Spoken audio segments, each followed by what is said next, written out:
Halo pemirsa GPR TV dari Sabang sampai Maroke, dari Miangas hingga Pulau Rote. Bertemu lagi bersama saya Mona Azharinisa dalam program Kominfo Newsroom.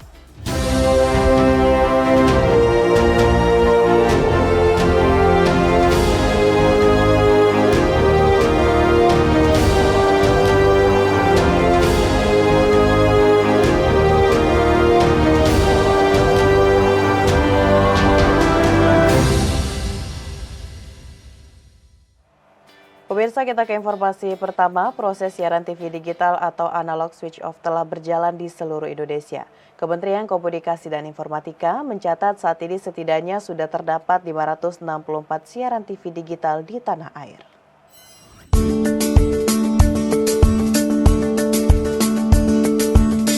Direktur Penyiaran Ditjen PPI Kemenkominfo Geriantika Kurnia dalam webinar bertajuk Also Dream Unfinished Yet mengatakan sedikitnya 564 siaran TV di Indonesia sudah digital.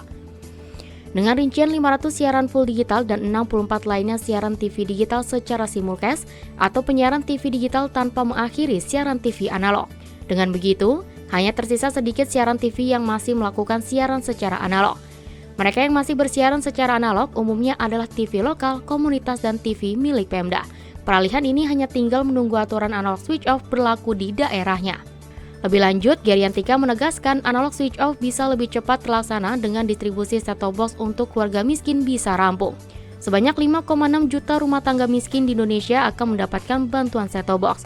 Pemerintah sendiri telah membagikan 1,3 juta set-top box dan sisanya akan didistribusikan oleh lembaga penyiaran yang menjadi penyelenggara multiplexing. Penyelenggara multiplexing menurut Geriantika baru membagikan sekitar 300.000 set-top box. Geriantika meminta penyelenggara multiplexing untuk menepati komitmen pembagian set-top box kepada keluarga miskin di Indonesia. Perangkat set-top box merupakan alat yang mengubah transmisi sinyal analog ke digital. Dengan TV digital, gambar yang dihasilkan lebih jernih dan bersih. Yang sudah digital itu 564, 500 digital full digital berarti dia tidak ada siaran analognya. 64 lagi simulcast itu berarti udah digital, sisanya berarti tinggal berapa tuh yang analog. Nah, sisanya yang analog berarti 564 ke 595 berarti tinggal 20 sekian lagi, 31 lagi.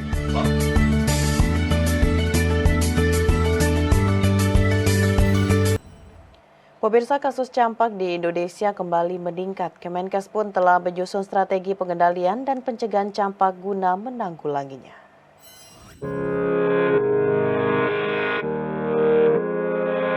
Direktur Pengelolaan Imunisasi Kementerian Kesehatan Dr. Prima Yosepin mengatakan, anak yang terinfeksi campak dapat beresiko menurunkan kekebalan tubuh, menyebabkan diare berat hingga kematian, bahkan campak akan sangat berbahaya jika terjadi komplikasi. Pencegahan campak hanya bisa diperoleh dari imunisasi, namun keadaan di Indonesia 2 tahun terakhir atau hampir 3 tahun sejak terdampak pandemi COVID-19 membuat implikasi yang tidak baik terhadap cakupan imunisasi. Cakupan imunisasi terlihat turun secara signifikan karena pandemi COVID-19 yang menyebabkan banyak anak tidak diimunisasi. Bahkan di sepanjang tahun 2022 sudah ada 12 provinsi yang mengeluarkan pernyataan kejadian luar biasa kasus campak di daerah tersebut. Dan selama tahun 2022 yang lalu, jumlah kasus yang ada di negara kita memang cukup banyak.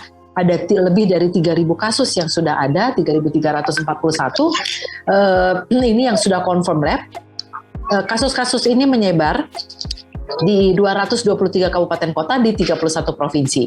Dari jumlah itu, Kemenkes pun telah menyusun strategi pengendalian dan pencegahan campak guna menanggulanginya, yakni penguatan surveillance untuk campak rubella, kemudian meningkatkan imunisasi melalui Bulan Imunisasi Anak Nasional atau BIAN, melakukan sosialisasi kepada masyarakat melalui media massa maupun elektronik, menggandeng Kemendagri, Kemendikbudristek, Kemenak tentang ketentuan imunisasi anak usia SD. Selain itu, Kemenkes juga melibatkan peran masyarakat untuk penguatan pengendalian kasus campak serta mengimbau masyarakat segera memberikan imunisasi secara rutin termasuk imunisasi campak rubella jika anak-anaknya belum diimunisasi. Kemudian cakupan imunisasi yang tinggi dan merata tentu akan sangat berdampak untuk bisa mencegah penularan campak karena harapan kita herd immunity itu sudah terbentuk di sana sehingga tidak terjadi penularan.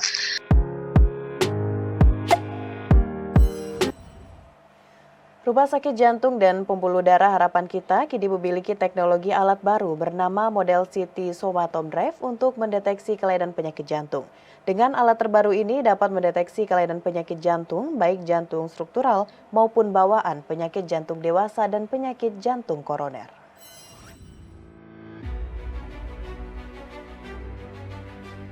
Dalam rangka mendukung diagnostik penyakit jantung koroner serta penyakit gagal jantung, Rumah Sakit Jantung dan Pembuluh Darah Harapan Kita menyediakan berbagai peralatan jantung berteknologi canggih, akurat, dan modern. Salah satunya yakni Multi-Slice Computed Tomography Array (MSCT) Dual Source bernama model CT Somatomdrive. MSCT merupakan alat yang berfungsi untuk mendeteksi kelainan penyakit jantung anak, baik jantung struktural maupun jantung bawaan, penyakit jantung dewasa, penyakit jantung koroner, jantung struktural, pembuluh darah tepi, aorta, dan penyakit jantung bawaan dewasa. Alat tersebut dilengkapi dengan teknologi dan spesifikasi yang canggih sehingga memungkinkan untuk mendeteksi penyakit jantung maupun pembuluh darah dengan cepat dan akurat.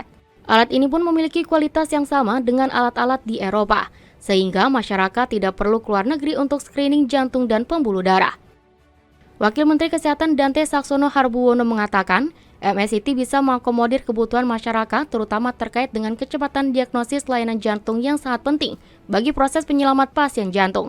Sebab selama ini layanan katastrofik terutama jantung diketahui memiliki waktu tunggu yang lama untuk mendapatkan tindakan.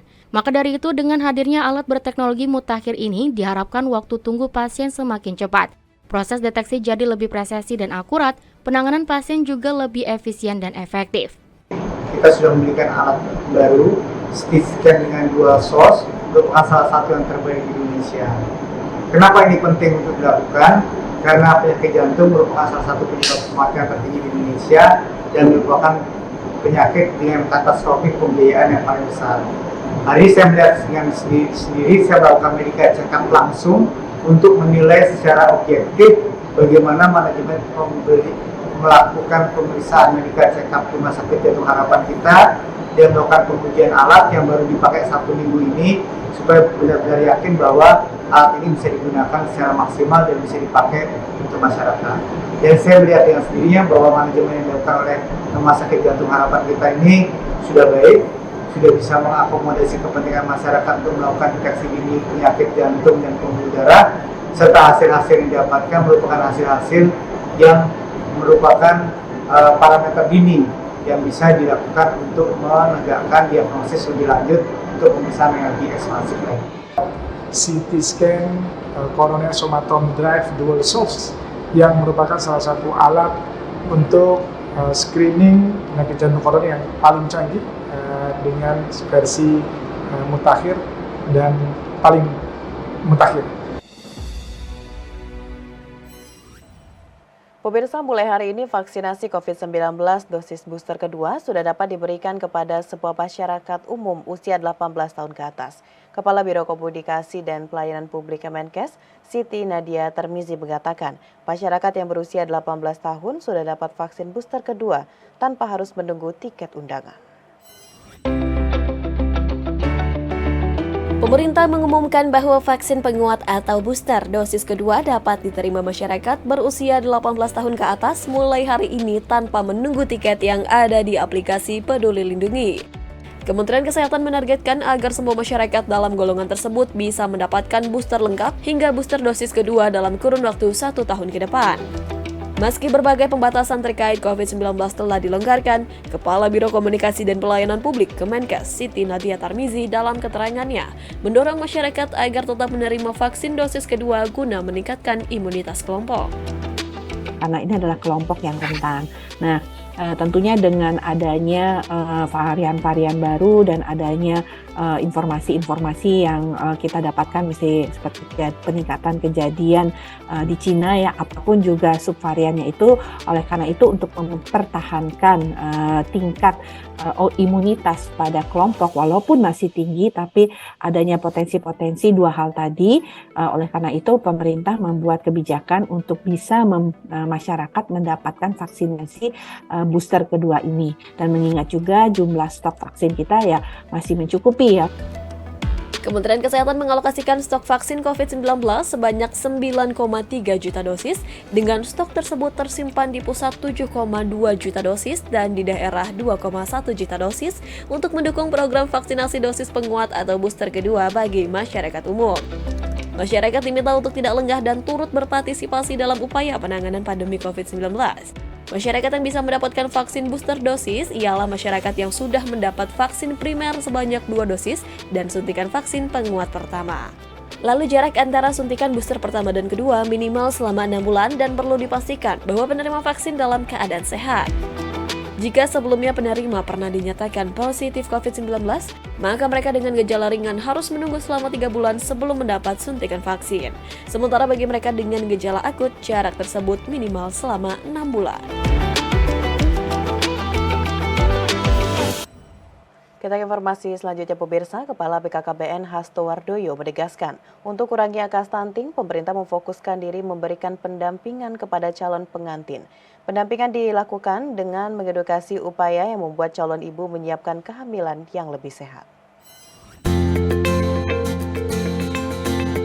Pemerintah melalui Badan Kependudukan dan Keluarga Berencana Nasional semakin gencar menggalakkan berbagai program untuk mengurangi stunting termasuk menyoroti masa prewedding. Kepala BKKBN Hasto Wardoyo menegaskan, setiap pasangan harus lebih peduli mempersiapkan saat perempuan masuk masa kehamilan agar bayi dalam kandungan dalam kondisi sehat. Pasalnya, stunting menjadi indikator gagal tumbuh balita akibat kekurangan asupan gizi buah hati. Kondisi ini akan menyebabkan gangguan perkembangan otak dan tumbuh anak. Balita yang terdampak stunting akan tumbuh pendek kurang dari standar balita pada umumnya. Karenanya Hasto mengimbau kepada para wanita hamil untuk memastikan kesehatan bayi agar anak terhindar dari stunting. Melansir laman Sekretariat Kabinet, target penurunan stunting di Indonesia hingga 2024 berada di angka 14%. Jumlah ini menurun dibandingkan tahun lalu yang berada di angka 21%. Kita harus galakkan program-program untuk ya saya bilang prewedding tuh tidak hanya foto sana foto sini. Prewedding tuh ya udahlah kita belajar gitu. Bagaimana menyiapkan kehamilan yang sehat. Kemudian prewedding tuh mbok diisi periksa dokter, periksa HB, kemudian ya konsultasi dokter gitu-gitu loh. Itu preweddingnya itu begitu. Prewedding waduh foto sana foto sini, semua gunung dipanjat difoto. Untuk mencapai target penurunan stunting di tahun 2024, Hasto menuturkan akan fokus melakukan penanganan percepatan penurunan stunting pada tahun 2023 ini. BKKBN akan menggalakkan sosialisasi kepada masyarakat pentingnya pemeriksaan kesehatan seperti periksa kadar hemoglobin, pengukuran tinggi dan berat badan, pengukuran lingkar lengan atas atau konsultasi pada tenaga medis. Yang jadi kelompok yang tadi keluarga risiko tinggi, yang kedua ada orang yang mau nikah, ini yang menjadi perhatian utama. Kemudian ibu hamil jelas itu menjadi perhatian utama berikutnya, dan yang berikutnya lagi adalah anak umur kurang dari 2 tahun ya. Jadi itu yang kalau tadi ditanyakan mana aja sih yang menjadi prioritas itu.